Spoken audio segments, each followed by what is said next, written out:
नमस्कार दोस्तों, स्वागत है आपका हमारे YouTube चैनल पर। दोस्तों, आज जो मैं आपके लिए इम्पोर्टेंट वैकेंसी लेके आया हूँ ये है डीआरडीओ से। डीआरडीओ ने अभी हाल ही में एक नया नोटिफिकेशन जारी किया है जिसमें ये बताया गया है कि 10th 12th और ग्रेजुएट के लिए यहाँ पर वैकेंसी निकाली जा रही है। अगर मैं सैलरी की बात करूं तो आपको 50,000 पर मंथ सैलरी देखने को मिल सकती है। इसमें इम्पोर्टेंट पोस्ट जिसके लिए वैकेंसी निकाली गई है उसकी इस वीडियो में हम डिटेल में चर्चा करेंगे। सबसे पहले अगर मैं बात करूं टोटल वैकेंसी की तो आपको यहाँ पर 4156 वैकेंसी देखने को मिलेगी। इसमें इंपॉर्टेंट वैकेंसी है fireman, stenographer, junior translator, officer, administrative assistant, जिसके लिए आप यह फॉर्म भर सकते हैं। इस वीडियो में डिटेल में समझाया गया है कौन कौन लोग ये फॉर्म भर सकते हैं, क्या एलिजिबिलिटी क्राइटेरिया होने वाली है और सेलेक्ट होने के बाद आपको कितना पे स्केल देखने को मिलेगा। डीआरडीओ यानी कि department of defence research and development organisation, जिसके द्वारा यह वैकेंसी निकाली जा रही है। इसमें जो वैकेंसी है वो है fireman, stenographer, junior translator, officer, administrative assistant जैसे इंपॉर्टेंट पोस्ट हैं, जिसमें आप देखेंगे कि ऑल इंडिया कैंडिडेट अप्लाई कर सकते हैं, चाहे वो किसी भी कैटेगरी से बिलोंग करते हो, आप यह फॉर्म भर सकते हैं। यहाँ अगर एप्लीकेशन डेट देखें तो यह एप्लीकेशन स्टार्ट हो चुका है। 1 सितंबर को इसका नोटिफिकेशन आ चुका है और पूरे 1 महीने तक इसका फॉर्म फिलिंग प्रोसेस चलने वाला है।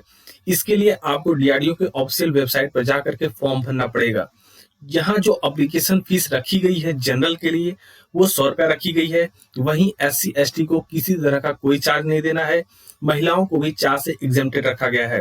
लेकिन यहाँ खास बात यह है कि करेक्शन चार्ज लिया जा रहा है, यानी कि अगर आपसे फॉर्म में किसी तरह की कोई गलती हुई है और डीआरडीओ वो पोर्टल दोबारा चल के खोलता है और आप उसको करेक्ट करते हैं तो वहाँ आपसे चार्ज लिया जाएगा। अगर आप फर्स्ट टाइम करेक्ट करते हैं तो वहाँ आपसे 200 रुपया चार्ज लिया जाएगा। सेकेंड टाइम करेक्ट करते हैं तो आपसे 500 रुपया चार्ज लिया जाएगा। यह पेमेंट आप debit card, credit card, net banking के माध्यम से कर सकते हैं। अगर हम एज लिमिट की बात करें तो 1 सितंबर 2024 को डीआरडीओ ने एज लिमिट की क्राइटेरिया रखी गई है, यानी कि इस डेट पर अगर आपकी एज 18 से लेकर के 27 साल के बीच में है तो आप एलिजिबल हैं यह फॉर्म भरने के लिए। कुछ पोस्ट के लिए यहाँ पर एज आपको 30 साल देखने को मिलेगी। अलग अलग पोस्ट का अलग अलग कोड है जिसके हिसाब से आपको एज लिमिट में वेरिएशन देखने को मिलेगा। यहाँ जो इम्पोर्टेंट पोस्ट है जैसे मैंने आपके साथ डिस्कस किया, junior translator officer, stenographer grade A, stenographer grade B, administrative assistant A, administrative assistant B, इसके साथ साथ store assistant B, security assistant, vehicles operator, fire engine driver और फायरमैन की पोस्ट है। अगर देखें एजुकेशन क्वालिफिकेशन तो जूनियर ट्रांसलेटर ऑफिसर के लिए बैचलर मांगा है। स्टेनोग्राफर दोनों पोस्ट के लिए 12th पास मांगा गया है। इसके साथ साथ आपकी टाइपिंग स्पीड 35 वर्ड पर मिनट की होनी चाहिए। एडमिनिस्ट्रेटिव असिस्टेंट में 12th पास प्लस 30 वर्ड पर मिनट की टाइपिंग स्पीड मांगा गया है। स्टोर असिस्टेंट के लिए सिंपली आप अगर 12th पास हैं तो स्टोर असिस्टेंट और सिक्योरिटी असिस्टेंट के लिए फॉर्म भर सकते हैं। वहीं vehicle operator, fire engine driver और फायरमैन के लिए 10th पास मांगा गया है। यह फॉर्म भरने के लिए आपको सबसे पहले डीआरडीओ के ऑफिशियल वेबसाइट पर जाना है। वहां जाने के बाद आप कैरियर जॉब ऑप्शन पर क्लिक करेंगे। जैसे ही आप क्लिक करेंगे आपके सामने एक इंटरफेस खुलेगा जहां पर आपको अपनी बेसिक डिटेल फिल करनी है, जैसे नाम, पता, permanent address, phone number, email ID, इसके साथ साथ आधार कार्ड नंबर जो आपने मार्कशीट में नंबर गेन किया है उसको भी मेंशन करना पड़ेगा। ये सारी बेसिक डिटेल फिल करने के बाद आप फिर नेक्स्ट के ऑप्शन पर क्लिक करेंगे। आपके सामने एक नया इंटरफेस खुलेगा जहां आपको इंपॉर्टेंट डॉक्यूमेंट अपलोड करने हैं, जैसे फोटो, सिग्नेचर, थंब रूल। इसके साथ साथ कुछ आपको इंपॉर्टेंट डॉक्यूमेंट जैसे कि मार्कशीट का फोटो कॉपी, अगर आप अन्य कैटेगरी से बिलोंग करते हैं तो कास्ट सर्टिफिकेट आपको उसके साथ अटैच करना होगा।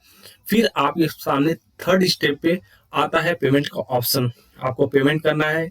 जिस कैटेगरी के लिए आप फॉर्म भर रहे हैं, आप जिस कैटेगरी में बिलोंग करते हैं, दोनों चीज को कंसीडर करते हुए आप वहां पर पेमेंट करेंगे।